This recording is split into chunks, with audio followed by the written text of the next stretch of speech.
Hello friends, welcome to my channel Lawman और आप सभी लॉमैन्स का स्वागत है। तो आज हम करेंगे कल्चरल एंड एजुकेशनल राइट्स, जो कि आर्टिकल 29 और 30 में दिए गए हैं। चलिए शुरू करते हैं, लेट्स स्टार्ट। तो कल्चरल और एजुकेशनल राइट्स आर्टिकल 29 और 30 में दिए गए हैं, जिनकी हेडिंग्स है protect the interest of the minority, ये आर्टिकल 29 में दिया गया है। आर्टिकल 30 की हेडिंग है right of minorities to establish and administer educational institution. तो इन दोनों आर्टिकल्स को समझने से पहले हम समझने का प्रयास करेंगे माइनॉरिटीज क्या होता है। तो माइनॉरिटीज वर्ड कॉन्स्टिट्यूशन में नहीं डिफाइन किया गया है, तो इसलिए हम समझेंगे कि माइनॉरिटीज वर्ड को कहाँ कहाँ डिफाइन किया गया है। तो सबसे पहले माइनॉरिटीज दो तरह की होती हैं। एक होती है रिलीजियस माइनॉरिटीज। माइनॉरिटीज जो होती हैं, एक आप ये समझ लीजिए कि मतलब ये संख्या में कम होती हैं। मेजॉरिटी मतलब जैसे कि अगर इंडिया को ले लें तो हिंदूज जो है मेजॉरिटी में है, और बाकी जो रिलीजन है हिंदूज की तुलना में वो आपका जो है माइनॉरिटी है।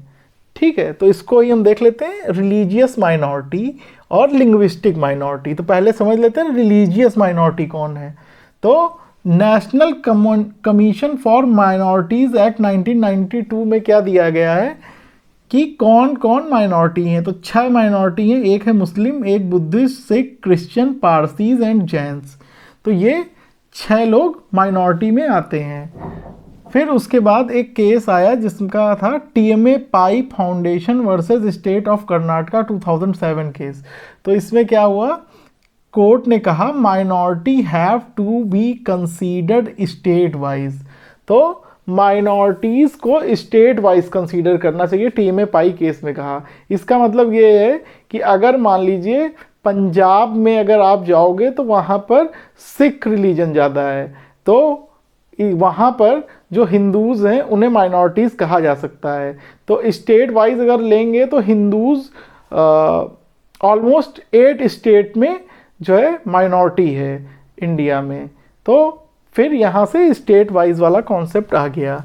आप समझ लेते हैं लिंग्विस्टिक माइनॉरिटीज़ क्या होती है। According to 38 report of national commission of linguistic minority, तो इनमें क्या बोला, there is a language in each state, there is a language which is spoken by the majority of resident of that state, all others who do not speak that language belong to minority. तो जो लोग भी ये language मतलब कि जो majority के द्वारा बोली जाती है, अगर वो नहीं बोलते तो और सभी लोग जो है माइनॉरिटी कहलाएंगे। जैसे पंजाब में लोग पंजाबी बोलते हैं, तो जो भी वहाँ पे दूसरी लैंग्वेज बोलते हैं हिंदी वगैरह, जैसे यूपी में लोग हिंदी ज़्यादा बोलते हैं, तो जो भी अन्य लैंग्वेज होगी जैसे आपका कोई इंग्लिश हो गया या फिर जो है उड़िया हो गया या मलयालम कोई बोल रहा है, तो वो लोग सब माइनॉरिटी में आ जाएंगे। ठीक है, तो ये आपका माइनॉरिटी का जो है मैंने बता दिया कि माइनॉरिटी क्या होती है। ठीक है, अब समझेंगे दोनों आर्टिकल्स साइड बाय साइड। मैं थोड़ा कंपैरेटिव स्टडी कराता हूँ, आप ध्यान दे रहे होंगे, दो आर्टिकल्स को एक साथ बता रहा हूँ किसी भी चीज़ में, क्योंकि जब आप कंपेयर करते हैं ना, हमारा ह्यूमन जो ब्रेन है ना इस तरह जो है वायर्ड है कि हमें कंपैरिजन में चीज़ें ज़्यादा समझ में आती हैं, इसलिए हम कंपैरिजन के थ्रू ही कॉन्स्टिट्यूशन को समझ रहे हैं। तो सबसे पहले हम आर्टिकल 29, तो आर्टिकल 29 का जो टाइटल है वहाँ पे तो माइनॉरिटीज़ वर्ड लिखा हुआ है, लेकिन जो डिफिनीशन है वहाँ माइनॉरिटीज़ वर्ड यूज़ नहीं हुआ है। तो यहाँ पर लिखा हुआ है क्या कि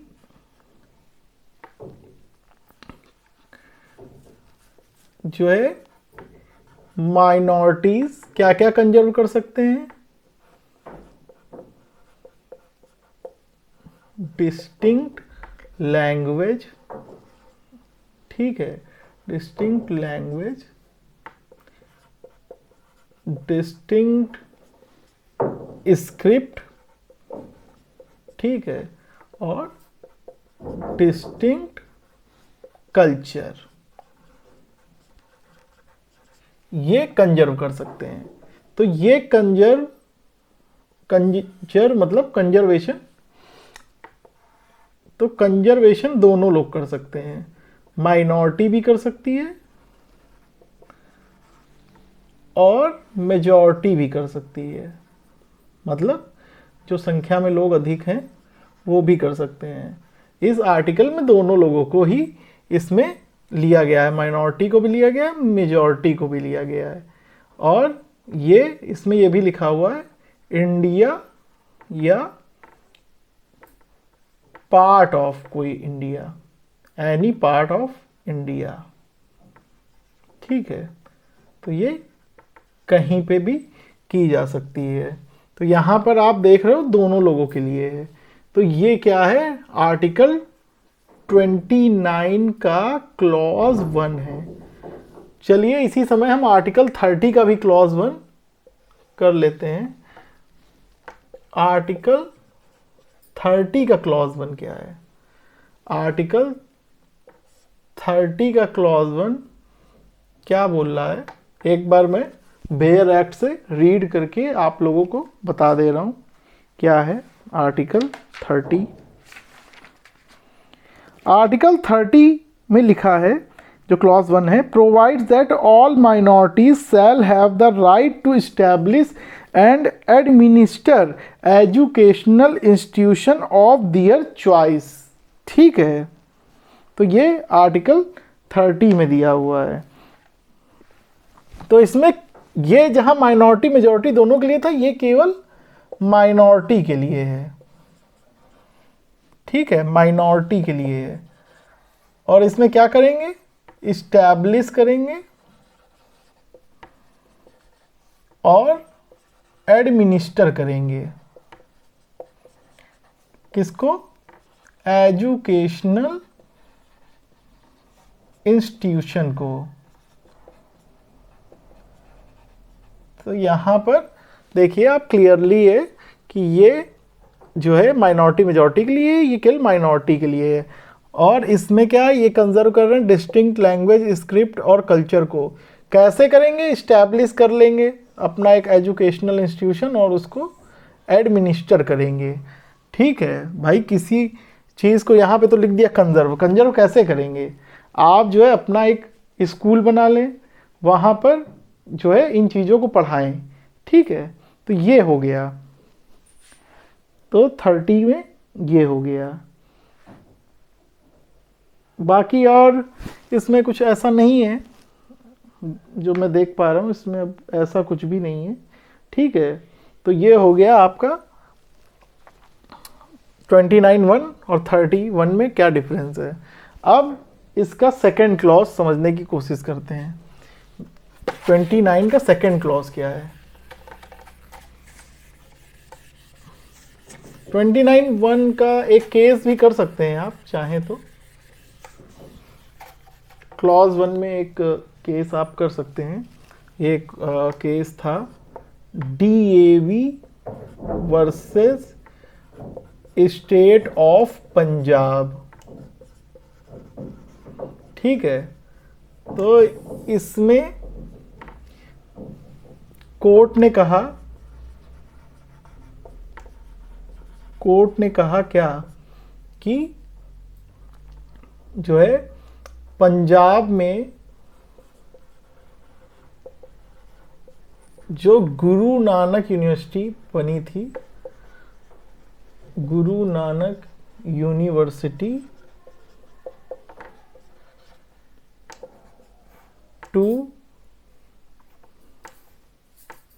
to promote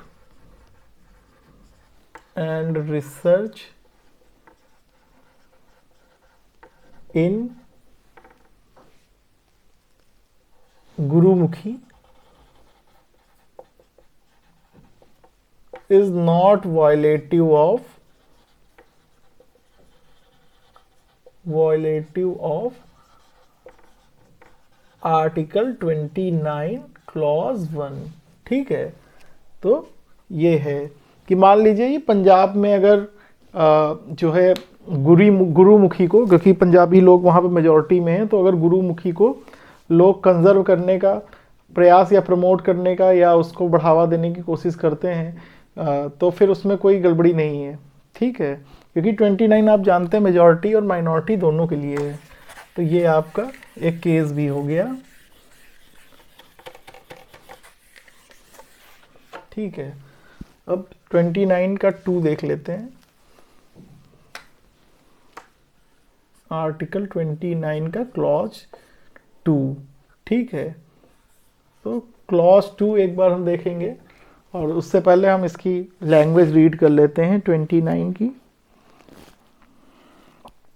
29(2) No citizen shall be denied admission into educational institution maintained by state or receiving aid out of state funds on ground only of religion, race, caste, language or any of them। ठीक है, तो यहाँ पे 2 पे क्या बोल रहा है कि जो भी एजुकेशनल इंस्टीट्यूशन, ठीक है, मेंटेन या एड बाय द स्टेट, मतलब किसी भी प्रकार से स्टेट या गवर्नमेंट उसकी सहायता कर रही है उस एजुकेशनल, तो वहाँ पे रेस,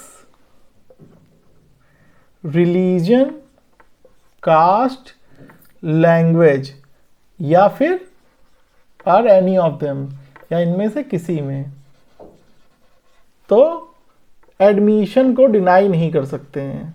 अगर कोई भी जाएगा तो एडमिशन को डिनाई नहीं किया जाएगा, भले ही जो है वो भले ही माइनॉरिटी का हो चाहे मेजॉरिटी का हो, एडमिशन डिनाई नहीं किया जाएगा, एडमिशन डिनाई नहीं किया जाएगा उसको। ठीक है, तो ये इसमें बात है। 19(2) और 15 का कंपैरिजन किया जाता है, क्योंकि 15 के क्लॉज 1 में भी दिया हुआ है state shall not discriminate on the grounds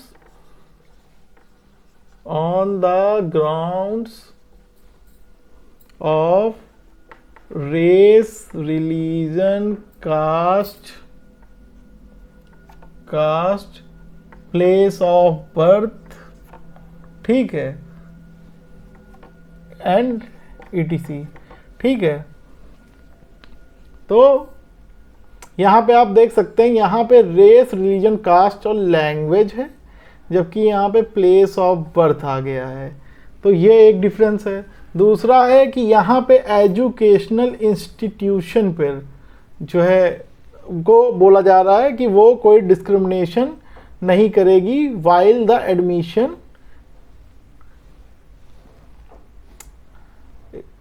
जब एडमिशन हो रहा हो। ठीक है, और इसमें क्या है, स्टेट को बोला गया है, मतलब 15(1) थोड़ा वाइड है इन ऑपरेशन, ये थोड़ा नैरो है क्योंकि ये केवल एजुकेशनल इंस्टीट्यूशन के लिए बोला गया है। तो इसमें आप देख सकते हैं ये कंपैरिजन भी हो जाएगा, इस पर भी क्वेश्चन आ जाता है कि दोनों का कंपैरिजन करो। ठीक है, तो इसमें ये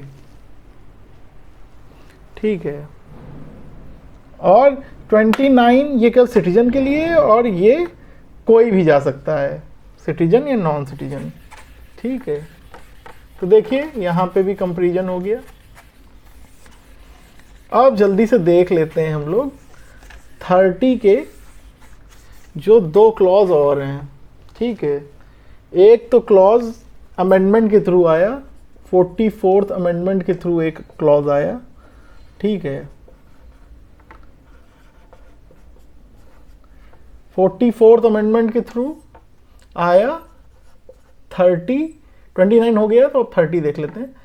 31 का ए, तो 1 तो हमने करा दिया था जब कंपेरिजन करा रहे थे, अब 1 का ए, तो ये ऐड हुआ। जब भी ये जो है कैपिटल लेटर में लिखा हो तो फिर समझ लीजिएगा कि वो एक अमेंडमेंट है, ठीक है। तो आइए पढ़ लेते हैं 30 क्लॉज 1 के ए में क्या बोला गया।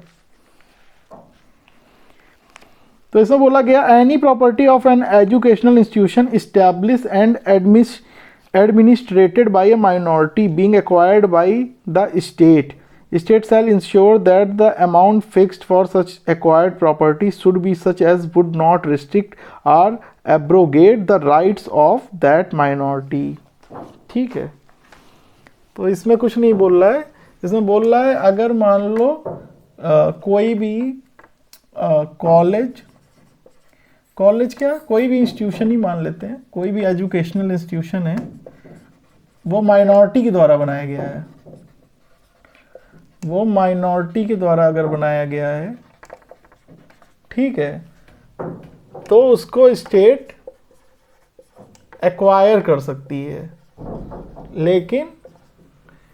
लेकिन उसको उसका कंपनसेशन देना पड़ेगा, ठीक है, या फिर दूसरा उसी तरह का एजुकेशनल इंस्टीट्यूशन बनाकर देना होगा, ठीक है। तो ये 31 के ए में लिखा है। अब देख लेते हैं 30 का क्लॉज 2, और ये लास्ट क्लॉज है।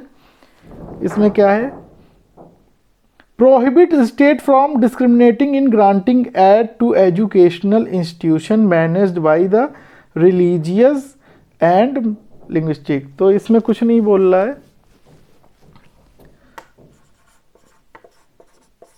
30 का क्लॉज 2 क्या बोल रहा है, ये बोल रहा है कि जो भी रिलीजियस प्लस जो भी लिंग्विस्टिक माइनॉरिटी का एजुकेशनल इंस्टीट्यूशन है, अगर उसको स्टेट एड प्रोवाइड कर रहा है किसी एक को, तो उसे सभी को देना पड़ेगा, ऑल। समझते हैं?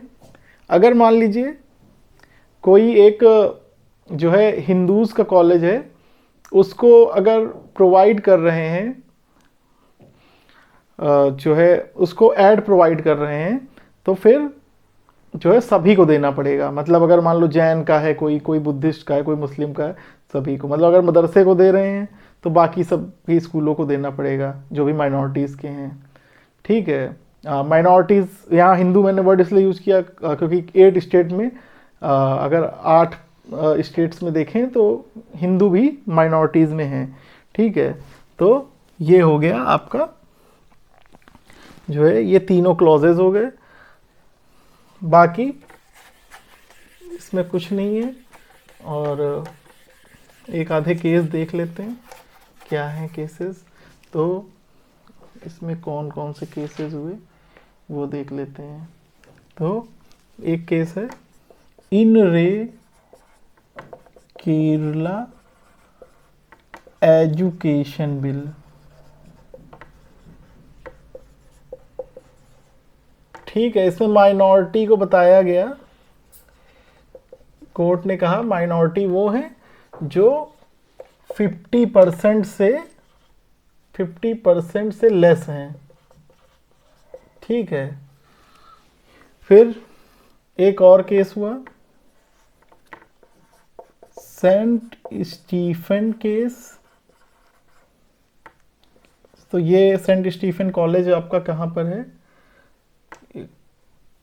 कॉलेज केस ये है यूनिवर्सिटी ऑफ दिल्ली में। तो यूनिवर्सिटी ऑफ दिल्ली ने एक सर्कुलर निकाला इंटरव्यू के लिए, लेकिन सेंट स्टीफन कॉलेज ने बोला कि हम माइनॉरिटी हैं, माइनॉरिटी कॉलेज है, मतलब ये क्रिश्चियंस के लिए है, तो ये 50% क्रिश्चियंस को लेते थे और 50% अदर्स को लेते थे, ठीक है। 50% क्रिश्चियन, 50% अदर्स, ठीक है, ये उनको लेते थे। तो इन 50% के लिए तो इंटरव्यू हुआ और इनके लिए ना इंटरव्यू हुआ ना मेरिट की कोई व्यवस्था की गई। ठीक है, ना इंटरव्यू हुआ, दोनों ही नहीं हुए। ठीक है, दोनों ही नहीं हुए। तो ऐसे में कोर्ट ने कहा कि ये एक माइनॉरिटी कॉलेज है, तो इसमें ऐसा हो सकता है। बाकी अब देख लेते हैं कुछ एएमयू से रिलेटेड केसेस जो हैं। एक है अजीज बासा केस। अजीज बासा केस, इसमें क्या हुआ कि अलीगढ़ मुस्लिम यूनिवर्सिटी को कोर्ट ने कहा कि ये एक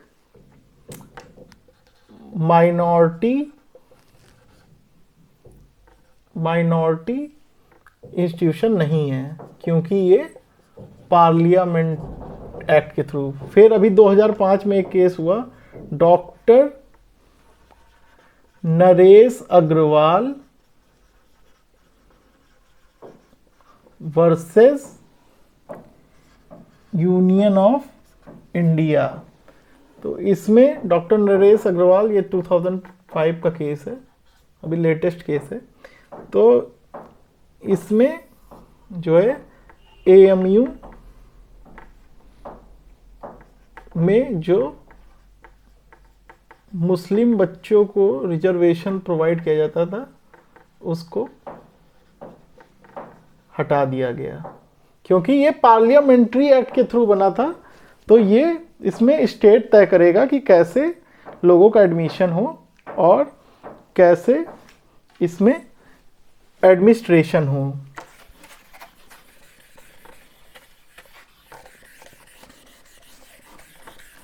आप पूरा यूट्यूब में देख लीजिए, इतने केसेस आर्टिकल 30 में। इवन आर्टिकल 30 अच्छे से पढ़ाया ही नहीं गया है। ठीक है, तो ये अब इसमें और भी केसेस हुए, जैसे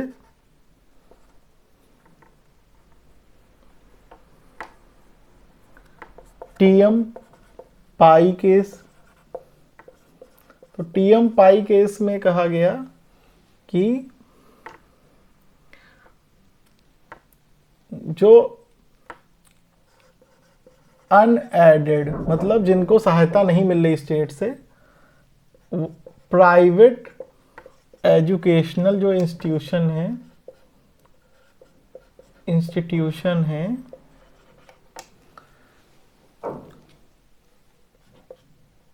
वहां पर स्टेट इंटरफेयर नहीं कर सकता। Can not interfere in the matters of the unaided private educational institution. ठीक है, ये टीएम पाई केस में बोला गया। फिर उसके बाद आया दूसरा केस था पीए इमामदार।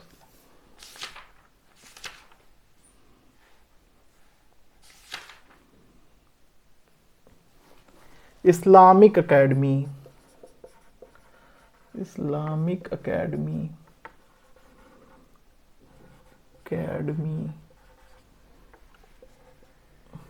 इसमें कहा गया कि अनएडेड प्राइवेट एजुकेशनल इंस्टीट्यूशन में स्टेट एक हद तक इंटरफेयर कर सकता है।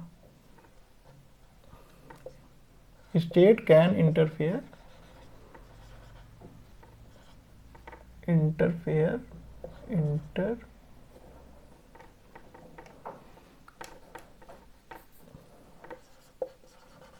state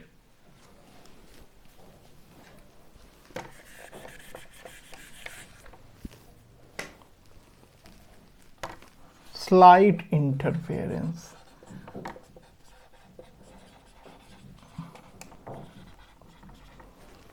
फिर उसके बाद आपका आया पीए इमामदार केस।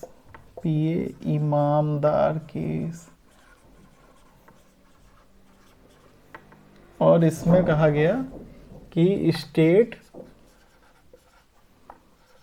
एडमिनिस्ट्रेशन में हस्तक्षेप नहीं करेगा, बट एडमिशन जो भी है वो मेरिट के बेस पे होने चाहिए या फिर इंटरव्यू के बेस पे होने चाहिए। ठीक है, तो ये आपका आर्टिकल 29 और 30 हो गया, जहाँ पर जो है सेंट स्टीफेंस वाले केस में कहा गया था कि मेरिट और इंटरव्यू भी नहीं कराया जाएगा जब भी माइनॉरिटी के बच्चों को लिया जाएगा एक माइनॉरिटी के एडेड या अनएडेड इंस्टीट्यूशन में। लेकिन यहाँ पर बोला गया अनएडेड हो चाहे एडेड हो, आपको मेरिट या इंटरव्यू के थ्रू ही जो है लेना चाहिए, क्योंकि मेन एम क्या है, क्वालिटी ऑफ एजुकेशन। जितनी अच्छी क्वालिटी ऑफ एजुकेशन प्रोड्यूस की जाएगी उतना ही अच्छा होगा। होपफुली आप सबको समझ में आया होगा। Thank you very much. अगर अच्छा लगा हो तो please subscribe and like and comment, और अगर ना अच्छा लगा हो तो भी कमेंट करके बताएं। इम्प्रूव करेंगे टाइम टू टाइम और जुड़े रहेंगे। Okay, bye, thank you so much.